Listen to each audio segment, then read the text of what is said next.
Hi everyone. सो मेरी finally आदि कैलाश और ओम पर्वत की यात्रा पूरी हो चुकी है and this is a consolidated video where I will be sharing details about this ride and कैसे कहाँ जाना है, कितना किलोमीटर है, कहाँ लास्ट पेट्रोल पंप मिलता है, खाना आपको क्या क्या मिलेगा, क्या क्या प्राइस रेंज रहता है, मौसम कैसा है, बेस्ट टाइम कौन सा है जाने का, रोड्स कंडीशन क्या है, इस तरीके की बातें मैं आपसे इस वीडियो में शेयर करूँ। मैंने ये राइड स्टार्ट करी थी दिल्ली से एंड अगर आप दिल्ली से आ रहे हैं या भारत के किसी भी और शहर से आ रहे हैं तो सबसे पहले ये राइड स्टार्ट होती है आपकी टनकपुर से आपको पहुंचना है पिथौरागढ़ से आपको पहुंचना है धारचूला, देन गूंजी से आपको दो रास्ते मिलते हैं, एक जाता है आपका आदि कैलाश की तरफ और एक जाता है ओम पर्वत की तरफ। गूंजी एक तरीके से बेस कैंप है इन दोनों यात्रा के लिए।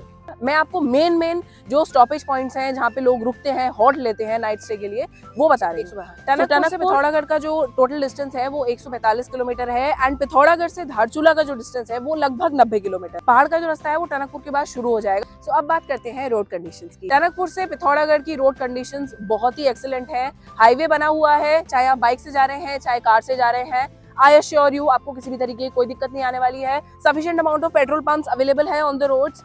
पिथौरागढ़ से धारचूला का जो रास्ता है वो कहीं कहीं बीच में वहाँ पे छोटे छोटे गांव पड़ते हैं, तो वहाँ पे बहुत जगह रास्ता टूटा हुआ भी है, तो आपको उस हिसाब से मैनेज करना पड़ेगा। बट अगर आप दिन में सुबह निकलते हैं तो आप ये रास्ता डे लाइट में ही कवर कर सकते हैं। धारचूला से गूंजी का जो रोड है वो काफी हद तक खराब है, 80% खराब ही रोड समझ के चलिए आप। एंड प्रॉपर ऑफ रोडिंग है क्योंकि कंस्ट्रक्शन चल रही है, वहाँ पे कॉन्स्टेंटली पहाड़ टूटते रहते हैं एंड जेसीबी लगी हुई है। सो अगर आप वो भले ही 90 किलोमीटर का रोड है तो पर आप मान के चलिए कि 4 से 5 घंटे अगर आप बाइक से जा रहे हैं, गाड़ी से हो सकता है आपको कम टाइम लगे, पर 4 से 5 घंटे आपको लगेंगे ही लगेंगे उन 90 किलोमीटर के। इस पूरे रास्ते में जो लास्ट पेट्रोल पंप आपको मिलेगा वो मिलेगा धारचूला में, इसके आगे कहीं भी कोई भी पेट्रोल पंप नहीं है।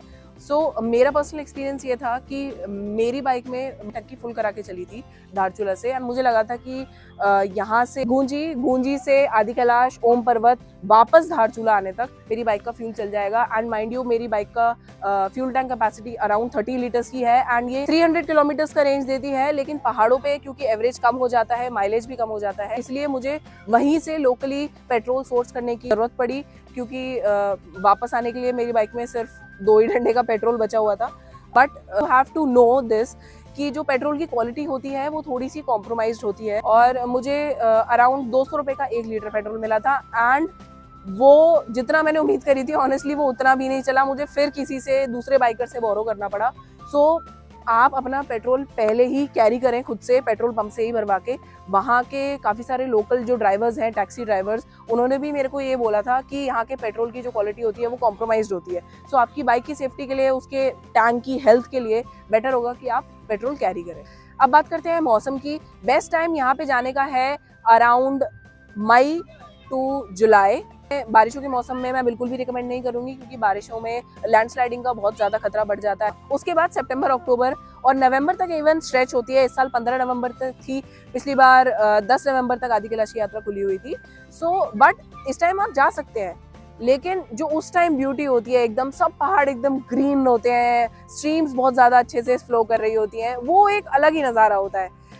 ऑल्दो मुझे मौसम बहुत अच्छा मिला बाय गॉड्स ग्रेस हर जगह, लेकिन ठंड काफी ज्यादा थी। गूंजी में दिन में भी माइनस टेम्परेचर जा रहा था बिना धूप के, तो आप ये समझिए कि बिल्कुल भी गुजारा करना मुश्किल है इस इतनी ठंड में।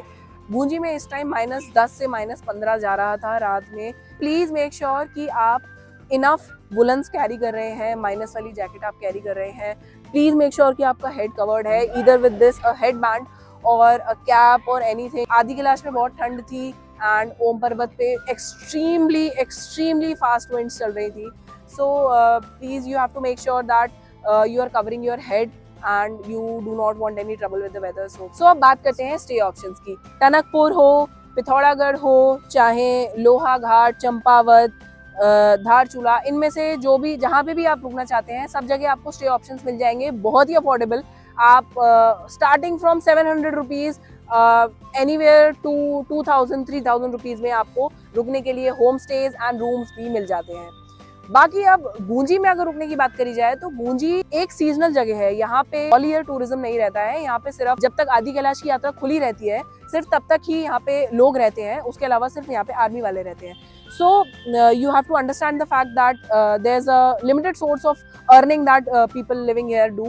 So यहाँ पे थोड़ा सा एक्सपेंसिव होता है, कॉस्टली होता है रुकना। ऑल्दो अगर आप अपना कैंप लेकर आ रहे हैं तो आप कैंप में भी रुक सकते हैं। जो आप उनकी प्रॉपर्टी पे कैंप लगाने के कुछ 300-400 रुपीज़ उनको चार्जेस दे सकते हैं और वो ही आपको खाना भी दे देते हैं, तो आप कैंप लगा सकते हैं। दूसरा ऑप्शन है डॉर्मेटरीज।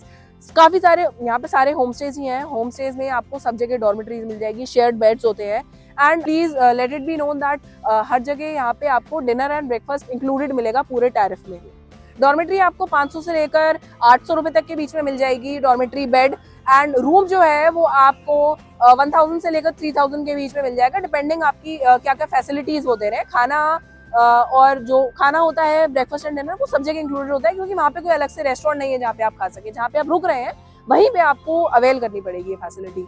सो अब बात करते हैं बहुत इंपॉर्टेंट मेडिकल कंडीशंस की। ये ध्यान रखिए कि जब भी आप किसी हाई ऑल्टीट्यूड एरिया पे जाते हैं, यानी कि 3500 मीटर प्लस, तो आपको कुछ चीज़ों को अपनी हेल्थ को लेकर ध्यान में रखना पड़ेगा, क्योंकि हाई ऑल्टीट्यूड सिकनेस के शिकार काफ़ी सारे लोग होते हैं हर साल, जो कि लद्दाख या फिर ऊंची ऊंची हाई ऑल्टीट्यूड वाली जगह पे जाते हैं। तो गूंजी 3500 मीटर पर है। हाई ऑल्टीट्यूड का मतलब होता है यहाँ पे ऑक्सीजन की मात्रा कम होती है, तो हो सकता है कि आपको सांस लेने में कुछ प्रॉब्लम हो, या फिर आपको सर दर्द होने लगे, या फिर आपको भूख कम लगे, प्यास कम लगे। ये सारे साइंस होते हैं हाई ऑल्टीट्यूड सिकनेस। तो मैं आपको कुछ रेमेडीज भी शेयर करूंगी कि आपको इन सब चीज़ों से बचने के लिए क्या करना है एंड क्या आपको किस तरीके की मेडिकल फैसिलिटीज मिलती हैं इस रास्ते में। सो सबसे पहले मेडिकल फैसिलिटीज में जहाँ जहाँ भी आर्मी का कैंप है, गूंजी, कोटी, जोलिंगकोंग, जहाँ जहाँ भी आर्मी का कैंप आपको मिलेगा, एक MI रूम होता है आर्मी के कैंप्स में, जहाँ पे आप अगर आपको कोई दिक्कत हो रही है हेल्थ वाइज, आपको लग रहा है कि आपका दिल बहुत तेज धड़क रहा है, या आपको फीवर आ रहा है, या फिर आपको सांस लेने में कुछ दिक्कत हो रही है, तो आप यहाँ पे जाके उनके डॉक्टर से कंसल्ट कर सकते हैं। दूसरी बात, सबसे ज़रूरी एंड सबसे इम्पोर्टेंट बात ये कि please make sure you are drinking enough water. ऐसा नहीं है कि आपने एक बार में 1 लीटर पानी पी लिया तो आपका हो गया।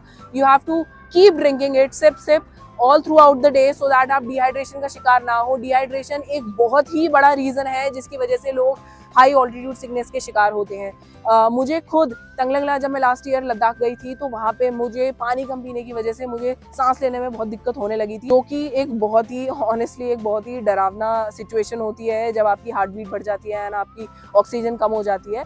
सो प्लीज़ मेक श्योर आप पानी पूरा दिन पीते रहें धीरे धीरे करके। आप चाहें तो उसमें ORS भी डाल के लेके चल सकते हैं, ताकि आपको थोड़े पानी में आपको आपके जो सॉल्ट्स हैं जो आपकी बॉडी से डिप्लीट हो रहे हैं वो उनकी कमी पूरी होती रहे। हाई ऑल्टीट्यूड सिकनेस के लिए जो सबसे ज्यादा उपयोग में आने वाली दवाई है वो है डायमॉक्स। डॉक्टर्स यही प्रिस्क्राइब करते हैं अगर आप हाई ऑल्टीट्यूड पे जा रहे हैं। बाकी प्लीज मेक श्योर अगर आप ये वाली मेडिसिन ले रहे हैं या लेने की सोच रहे हैं तो प्लीज अपने डॉक्टर से एक बार कंसल्ट कर लें।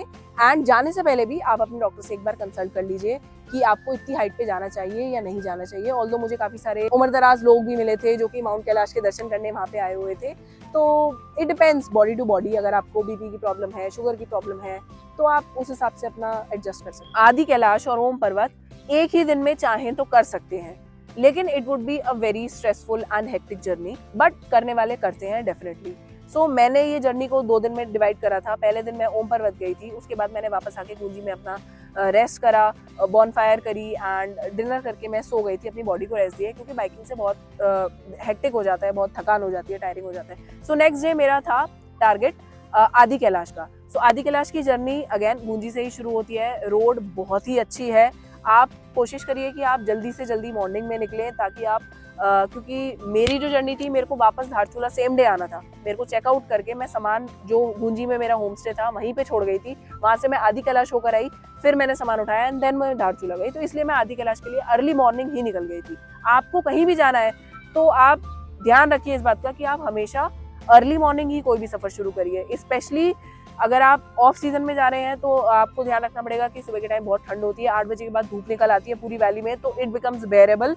बट अगर आप सीजन में जाते हैं, जो कि टाइम होता है मई, जून, जुलाई, अगस्त से जो टाइम होता है, टाइम पे आप जल्दी भी निकल सकते हैं, क्योंकि मौसम में ठंडक थोड़ी कम होती है एंड बॉडी एडजस्ट आपकी अच्छे से कर पाती है। आदि कैलाश के रास्ते के लिए अगर मैं आपको बताऊं तो रास्ता बहुत ही अच्छा है।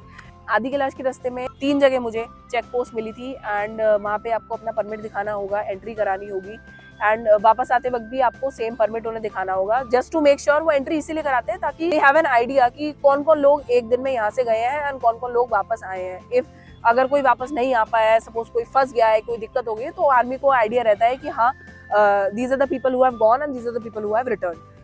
तो रास्ते में आपको खाने पीने की 2-3 जगह मिल जाएंगी आराम से, आप वहाँ पे चाय पी सकते हैं, बेसिक स्नैक्स आपको मिलेंगे, आपको you can not find luxury in here. No doubt बहुत अच्छी है, बहुत सारी जगह ऐसी हैं। मेरा पर्सनल जो वो था जंप स्केयर वो ये था कि रास्ते में मैं बाइक चला रही थी तो एकदम से ना 3-4 पत्थर ऐसे मैं ऐसे जा रही थी आगे, 3-4 पत्थर ऊपर से यहाँ पे आ गए, मतलब गिर गए मेरी बाइक के सामने आ गए। मेरे को समझ ही नहीं आया कि क्या करना है, क्योंकि या तो आप रुको, तो क्या पता देयर इज अ चांस कि और सारे पत्थर गिर रहे हो वहाँ पे, बिकॉज वहाँ पे बहुत सारी जगह बोर्ड लगे हुए थे कि this is a rock sliding zone, पत्थर गिरने का खतरा है यहाँ पे, प्लीज बी केयरफुल। सो उन्होंने वार्निंग तो लिख रखी थी पर ये नहीं बता रखा था कि करना क्या है। So I just use my wits and I just use my reflex and मैंने रोकी नहीं, मैं चलाती चली गई बाइक। सो आप प्लीज़ ध्यान रखिए, जो ड्राइव कर रहा है या जो राइड कर रहा है, हो सकता है उसका ध्यान न रहे, तो जो पिलियन होता है या जो गाड़ी में और लोग बैठे होते हैं उनको मेक श्योर करना होता है कि वो देखते रहे कि ऊपर से कोई पत्थर तो नहीं गिर रहा है, क्योंकि ऊपर से स्लाइड होना शुरू होता है तो आपको पहले से दिख जाता है, क्योंकि ड्राइवर का जो ध्यान होता है वो सड़क पे होता है। तो अगर आप पिलियन है या साथ में ट्रैवल कर रहे हैं तो प्लीज आप ध्यान रखिए इस बात का। तो गुंजी से आदि कैलाश का जो रास्ता है वो टोटल 35 किलोमीटर्स का है एंड रोड कंडीशन एक्सीलेंट है। और वहाँ से आप पहुँचते हैं गुंजी से सबसे पहली जो जगह पड़ती है, गुंजी के बाद जो बेस कैंप पड़ता है जहाँ से आदि कैलाश जी के दर्शन होते हैं वो है जोलिंगकोंग। वहाँ से आपको बिल्कुल सामने से दर्शन हो जाते हैं आदि कैलाश के। वहाँ पे आर्मी का बेस कैंप बना हुआ है, काफी बड़ा प्लेन एरिया बना हुआ है। यहाँ पे 2 इंपॉर्टेंट जगह है जाने के लिए, एक तो नीचे शिव जी का मंदिर है और वहीं पे 1-1.5 किलोमीटर की ट्रैकिंग करके अगर आप आगे चले जाते हैं तो आपको मिलता है पार्वती सरोवर।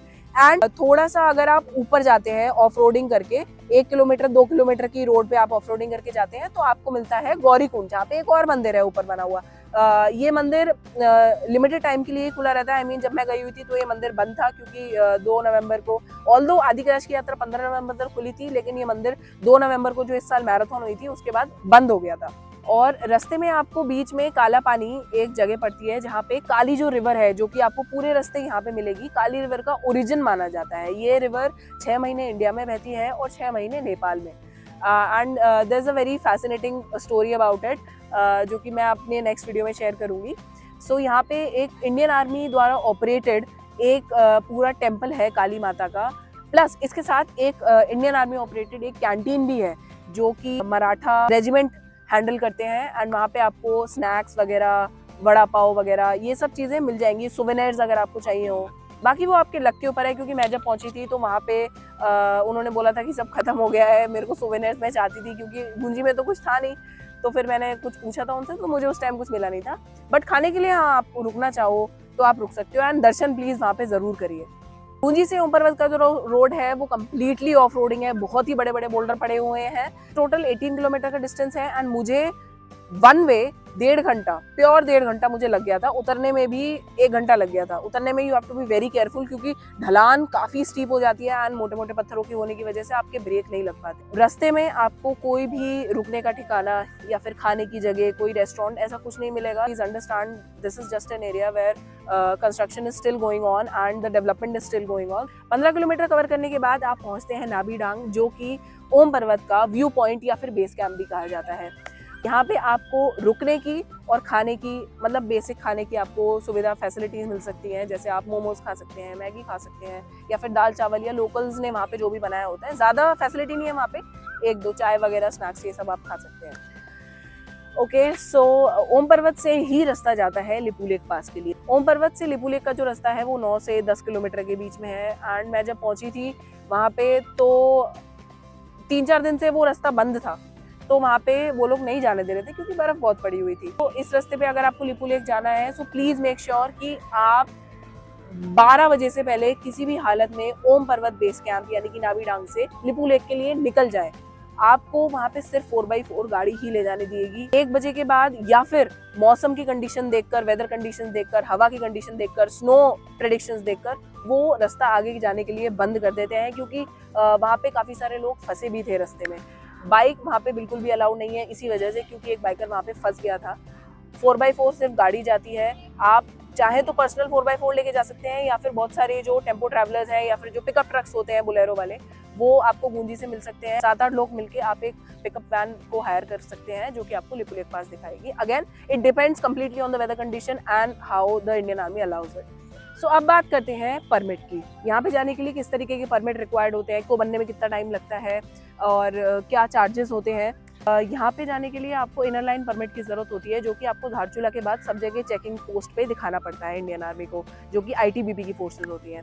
सो अगर आपको ये परमिट बनवाना है तो इस लिंक पे जाके आप ये परमिट अप्लाई कर सकते हैं खुद से भी। इस परमिट में इंक्लूडेड होता है आपका कैरेक्टर सर्टिफिकेट, आपका मेडिकल सर्टिफिकेट और SDM से एक सील, जो कि बहुत इंपॉर्टेंट होती है, जिसके बिना ये परमिट है वो वैलिड नहीं माना जाता है। तो आजकल बहुत सारे लोग क्या करते हैं कि एजेंट्स को फोन करके उनसे उनको कुछ कमीशन एक्स्ट्रा देके उनसे परमिट बनवा लेते हैं। कुछ एजेंट्स का नंबर मेंशन करा है, मैंने अराउंड 400 रुपीज एक्स्ट्रा दिए थे अपना परमिट बनवाने के लिए एंड मुझे कहीं भी जाना नहीं पड़ा था। अदरवाइज अगर आप खुद से ये सर्टिफिकेट बनवाते हैं तो पहले आपको डॉक्टर का स्टैंप लेके वो अटैच करना पड़ेगा, फिर आपको धारचूला में ही SDM के ऑफिस जाके आपको वो सबमिट करना पड़ेगा एंड पुलिस से भी आपको वहाँ पे एक डॉक्यूमेंट पे साइन करवाना पड़ेगा। तो अगर आपको इन सब हैसल से बचना है, थोड़ा टाइम बचाना है, तो आप 400 या 500 रुपीज एक्स्ट्रा देके आप अपना परमिट बनवा सकते हैं। ये परमिट आपको कहाँ कहाँ जाने में हेल्प करेगा? मेनली ये परमिट 2 जगह के लिए होता है, एक तो आदि कैलाश और एक ओम पर्वत। और बहुत सारे लोग मुझसे ये भी पूछ रहे थे कि लिपुलेख पास जाने के लिए क्या कोई परमिट होता है? तो लिपुलेख पास जाने के लिए कोई स्पेसिफिक परमिट नहीं है। जो आपका परमिट है ये सिर्फ 2 ही जगहों के लिए है, आदि कैलाश और ओम पर्वत। अगर लिपुलेख पास आपको जाना है तो आप वहीं पे जो आर्मी के ऑफिशियल्स होते हैं उन्हीं से आप बात करके आप जा सकते हैं, या फिर you have a group of vehicles जिससे आप ट्रैवल कर रहे हैं तो वो एक साथ बहुत सारे कॉन्वॉय को वहाँ पे जाने देते हैं, उसके लिए कोई अलग से परमिट नहीं बनता है। हमारे देश के प्रधानमंत्री श्री नरेंद्र मोदी जी की वजह से ही यहाँ पे टूरिज्म इतना बढ़ रहा है, लोकल्स को एक्सपोजर मिल रहा है एंड हम भारतीय जान पा रहे हैं कि हमारी अपनी संस्कृति किस तरीके की दिखती है एंड किस तरीके से महसूस होती है। आई होप आदि कैलाश की यात्रा करने में आपको आनंद आएगा। ओम पर्वत भी आप देखेंगे तो आपको ऐसा लगेगा कि ऐसा कैसे हो सकता है। अगले साल ये यात्रा लगभग मई में शुरू होगी। मैं तब एक और वीडियो लेकर आऊंगी जहाँ पे मैं आपको उस टाइम की रोड कंडीशंस एंड उस टाइम के परमिट की इन्फॉर्मेशन सब कुछ आपको दोबारा दूंगी। तब तक के लिए प्लीज मेक श्योर कि you have subscribe my channel and hit that bell button so that मेरी भी कोई भी नई वीडियो आती है तो आपको तुरंत नोटिफिकेशन मिल जाए। हर हर महादेव।